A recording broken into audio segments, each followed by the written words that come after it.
Hello everyone, welcome to the Counselor's Arena. I am Arun Sharma.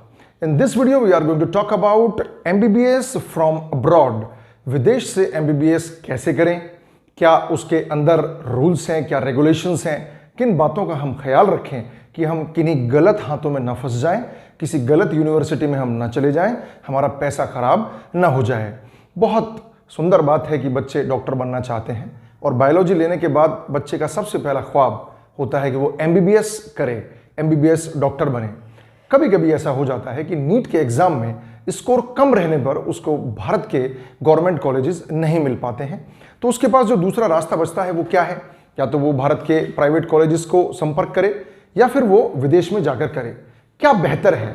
सबसे पहली बात तो यह है कि आपको भरसक प्रयास करना चाहिए कि आपका भारत के कॉलेजेस में ही एडमिशन हो जाए, बिकॉज अपने घर में रहेंगे तो आपको मेंटल प्रेशर कम रहेगा और आप सुकून से रह सकते हैं, बहुत सारी समस्याओं से आप बच जाते हैं। लेकिन अगर आपका नीट में प्रॉपर स्कोर नहीं आ पा रहा है, आप कट ऑफ से नीचे जा रहे हैं, तो विदेश एक अच्छा ऑप्शन हो सकता है। इसके पीछे एक बहुत बड़ा कारण यह है कि अगर आप भारत के किसी प्राइवेट कॉलेज से करने की कोशिश करेंगे तो पैसा इतना अधिक लग जाएगा कि हम आगे कुछ करने की स्थिति में नहीं रह पाएंगे। कहने का मतलब यह है कि MBBS करने के बाद फिर आपको अपना पर्सनल क्लिनिक खोलने के लिए भी पैसा चाहिए होगा। हाँ, अगर आपके पेरेंट्स ऑलरेडी डॉक्टर हैं, उनका एक वेल एस्टेब्लिश्ड हॉस्पिटल है, तो आप इंडिया से कर सकते हैं क्योंकि आपको अदर एक्सपेंडिचर्स नहीं करने होंगे।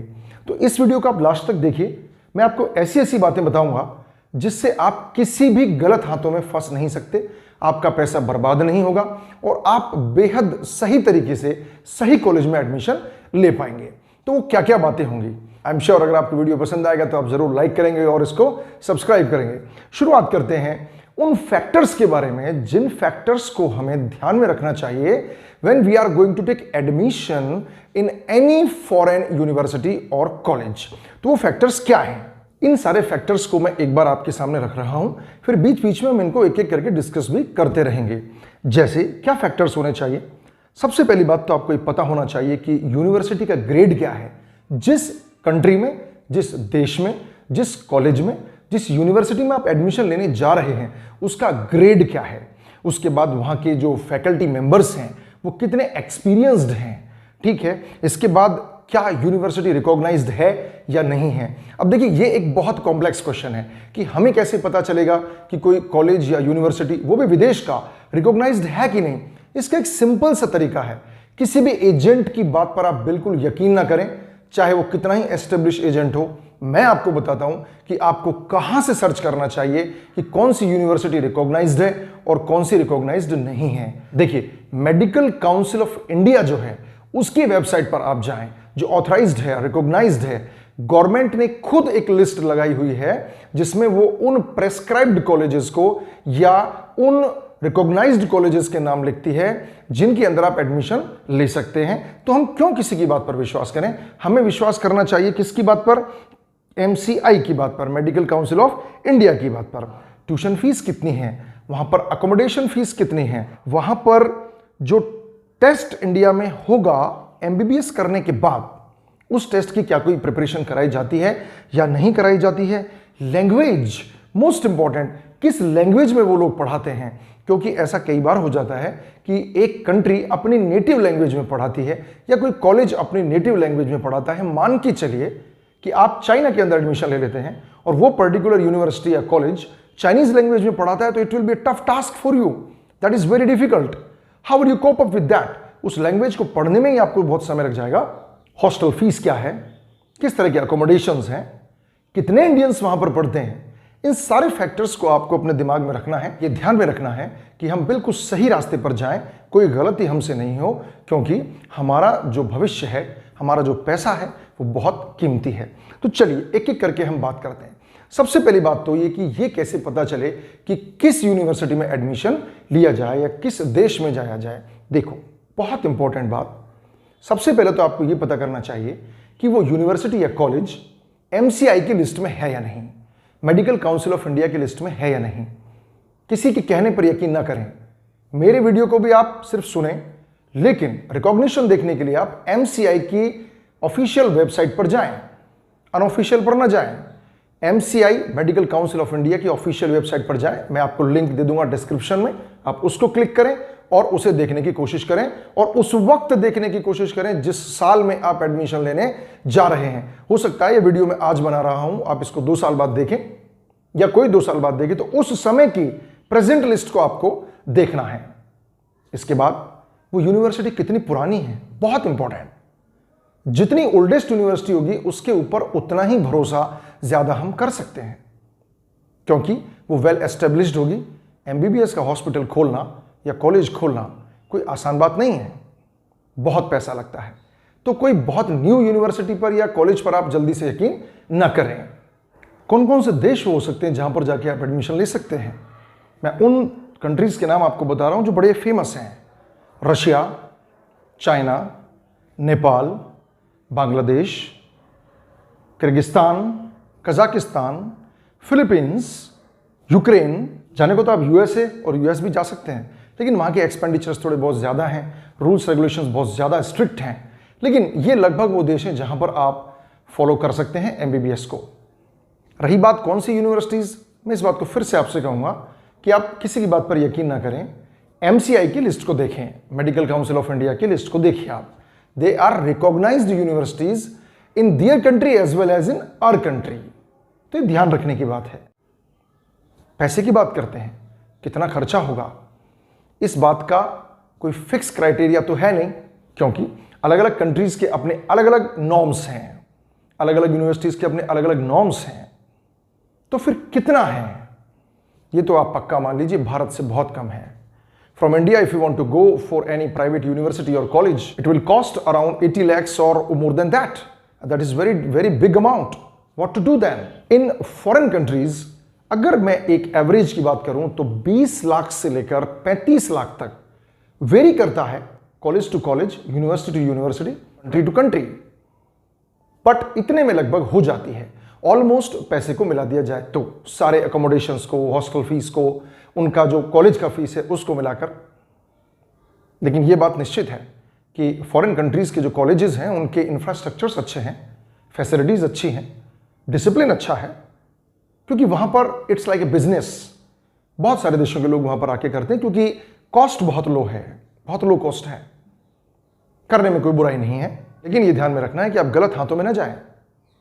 पैसा किसको दें, ध्यान रखें, एजेंट को डायरेक्ट पैसा देने की जरूरत बिल्कुल नहीं है। उनसे कहें कि हम आपसे ही एडमिशन कराएंगे, लेकिन पैसा सीधा यूनिवर्सिटी को जमा कराएं। अगर कोई एजेंट आपसे यह कहता है ये सारा पैसा मुझे एक साथ दे दो, 15 लाख 20 लाख इतने की हमारी 5 साल की फीस है, ऐसा कभी नहीं करें। कोई भी यूनिवर्सिटी एक साथ पैसा नहीं लेती है, पर ईयर पैसा लेती है। आप भी पर ईयर पैसा दीजिए। क्यों हम अपना सारा पैसा देकर हम फंसने के प्रयास करें? उस पैसे को हम अपने पास रखेंगे, उसका इंटरेस्ट लेंगे, क्यों किसी और को दिया जाए? रिकॉग्नाइज्ड एजेंसी से कंसल्ट करें। वो लगभग ऐसा नहीं करते हैं, पर अगर करते हैं तो आप उनसे क्लियर कट बात करें। ड्यूरेशन कितना रहता है यह भी वेरी करता है, country to country, college to college. लेकिन 5 से 6 साल के बीच में सारे कॉलेजेस लगभग एमबीबीएस करा देते हैं। इसमें इंटर्नशिप शामिल हो भी सकती है, नहीं भी हो सकती है। तो ये तो आपको पर्टिकुलर कॉलेज पर जाकर देखना पड़ेगा जब आप अपना कॉलेज चुन लेते हैं। तो ये बातें हुई किसकी, कॉलेज कैसे चुना जाए, कितना पैसा लगेगा, कितना ड्यूरेशन रहेगा। अब बात आती है एडमिशन प्रोसेस की। एडमिशन प्रोसेस कैसे रहेगा? तो देखिए, मैं यहां पर आपको कुछ स्टेप्स बता रहा हूं। ये स्टेप्स लगभग सभी एजेंसीज फॉलो करती हैं, आपको भी यही करने होंगे, लगभग यही करने होंगे। इनमें से कुछ ऊपर नीचे हो सकते हैं अलग अलग कंट्रीज के हिसाब से, लेकिन आप इन स्टेप्स को समझते हुए ये देख सकते हैं कि कोई आपके साथ चीटिंग तो नहीं कर रहा है। मैं आपको बताता हूं। सबसे पहले तो आप अपनी उस एमबीबीएस यूनिवर्सिटी को सेलेक्ट करें। उसके बाद ये चेक करें कि उसके अंदर कोई विशेष टेस्ट तो नहीं करवाया जाता है, कोई इंग्लिश प्रोफिशिएंसी टेस्ट तो नहीं होता है। जनरली नहीं होता है, पर अगर है तो आपको फेस करना पड़ेगा। ये भी कंट्री टू कंट्री वेरी करता है। उसके बाद आप एप्लीकेशन फॉर्म फिल करेंगे डिटेलिंग के साथ। इसके बाद आपको अपने डॉक्यूमेंट्स की स्कैन्ड कॉपीज उसमें लगानी होंगी। ध्यान रहे, किसी भी एजेंट को अपने ओरिजिनल डॉक्यूमेंट्स न दें, क्योंकि ओरिजिनल डॉक्यूमेंट्स यूनिवर्सिटी लेती है, वो जमा कराएगी आपसे। इसके बाद आपसे वो फीस की रिकमेंडेशन मांगेंगे, फीस दे दें आप उनको। फिर सबमिशन ऑफ एप्लीकेशन हो जाएगा अलॉन्ग विद द फीस। उसके बाद यूनिवर्सिटी आपको एडमिशन लेटर जारी करती है। देन आपको पासपोर्ट और वीज़ा सबमिट करना होगा, और इन सारे प्रोसेसेस के बाद और थोड़े बहुत स्टेप्स हो सकते हैं, उसके बाद आप एडमिशन के लिए एलिजिबल हो जाते हैं। अब बात आती है कि कौन कौन से वो डॉक्यूमेंट्स रहेंगे जो ऑलमोस्ट यूनिवर्सिटीज रिक्वायर करती हैं। तो ये मैं लिस्ट आपको दिखा रहा हूं, इनको आप नोट कर सकते हैं। आपका बर्थ सर्टिफिकेट, क्लास 10th और 12th की marksheet, school leaving and school migration certificate that you call TC in general, transfer certificate, NEET का score card, statement of purpose. ये एक विशेष लेटर होता है जो आपको लिखवाना पड़ता है या लिखना पड़ता है इस पर्पस के लिए कि आप विदेश में जाकर अध्ययन करेंगे किसी भी कोर्स के लिए। ये ना सिर्फ एमबीबीएस के लिए, for any of the course जब आप फॉरेन कंट्रीज में जाएंगे तो ये आपको लिखवाना पड़ेगा। लेटर ऑफ रिकमेंडेशन, कोई ऑफिशियल व्यक्ति आपके रिकमेंडेशन करे कि हाँ ये पढ़ना चाहता है। आपका रिज्यूमे, पर्सनल फाइनेंशियल स्टेटमेंट भी मांगते हैं वो कि क्या आप 5 साल या 6 साल हमारी फीस को भर पाएंगे या नहीं। पासपोर्ट साइज फोटोग्राफ चाहिए होंगे और आपका मेडिकल सर्टिफिकेट चाहिए होगा।